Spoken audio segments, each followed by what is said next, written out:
సంగారెడ్డి జిల్లాలోని పటాన్చెరు మండలం పాషమైలారం గ్రామంలో ఉన్న సిగాచి ఇండస్ట్రీస్ ఫార్మా ఫ్యాక్టరీలో జరిగిన భారీ పేలుడు ఘటనలో మృతుల సంఖ్య 36కి పెరిగింది.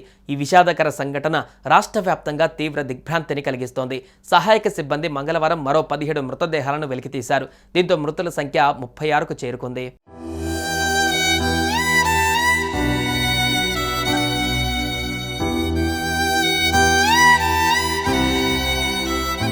మంగళవారం రాత్రి వరకు మృతుల సంఖ్య 36 దాటినట్లు తెలిసింది. వీరిలో 15 మంది వివరాలు తెలిసాయి. పలువురు కార్మికులు వివిధ ఆసుపత్రుల్లో చికిత్స పొందుతున్నారు. వీరిలో కొందరి పరిస్థితి విషమంగా ఉంది.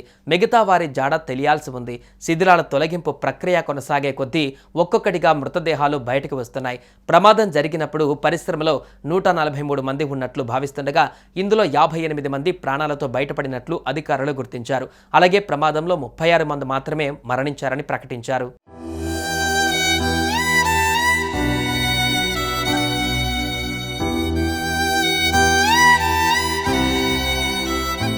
పేలుడు తీవ్రత భారీగా ఉండడంతో అడ్మినిస్ట్రేషన్, క్వాలిటీ కంట్రోల్ విభాగం భవనాలు కుప్పకూలాయి.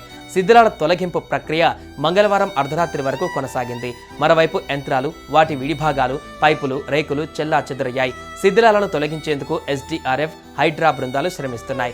బయటపడిన కార్మికుల మృతదేహాలు చిత్రమయ్యాయి. పటాన్చెరు ప్రభుత్వ ఆసుపత్రికి ఏకంగా 36 మృతదేహాలు రావడంతో మార్చురీ గదిలో శవాల గుట్ట తయారైంది. మరోవైపు పాషమైలారం పారిశ్రామిక వాడలో జరిగిన అగ్ని ప్రమాద ఘటనపై కేసు నమోదైంది. బాధిత కుటుంబానికి చెందిన యశ్వంత్ ఫిర్యాదుతో పరిశ్రమ యాజమాన్యం సిగాచిపైన బీడీఎల్, భానూరు పోలీసులు కేసు నమోదు చేశారు. 105, 110, 117 సెక్షన్ల కింద కేసు నమోదు చేసినట్లు పోలీసులు తెలిపారు.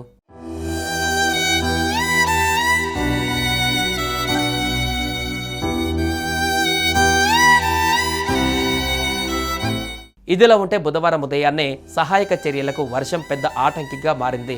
భారీ వర్షం నేపథ్యంలో సహాయక చర్యలకు ఆటంకం ఏర్పడింది. శిథిలాల కిందే గల్లంతైన వారు ఉండి ఉంటారని అధికారులు భావిస్తున్నారు. 3 అంతస్తుల భవనం శిథిలాలను తొలగించడం సవాలుగా మారింది. శిథిలాల నుంచి పొగలు వెలువడుతుండటంతో గల్లంతైన వారి బ్రతికి ఉండే అవకాశం లేదని అధికారులు చెబుతుండగా ఆచూకీ తెలియక బంధువులు బోరున విలపిస్తున్నారు. తన కొడుకు ఆచూకీ చెప్పాలని ఓ తల్లి కనిపించిన వారందరినీ అడుగుతుండడం, కడుపులో 7 నెలల భర్త ప్రతిరూపాన్ని పెట్టుకొని రోధిస్తున్న గర్భిణి, ఇలాంటి దృశ్యాలు హృదయాలను కరిచివేస్తున్నాయి. మరోవైపు ప్రమాదంలో మరణించిన వారి మృతదేహాలను DNA పరీక్షల ఆధారంగా గుర్తించి బంధువులకే అప్పగిస్తున్నారు డాక్టర్లు.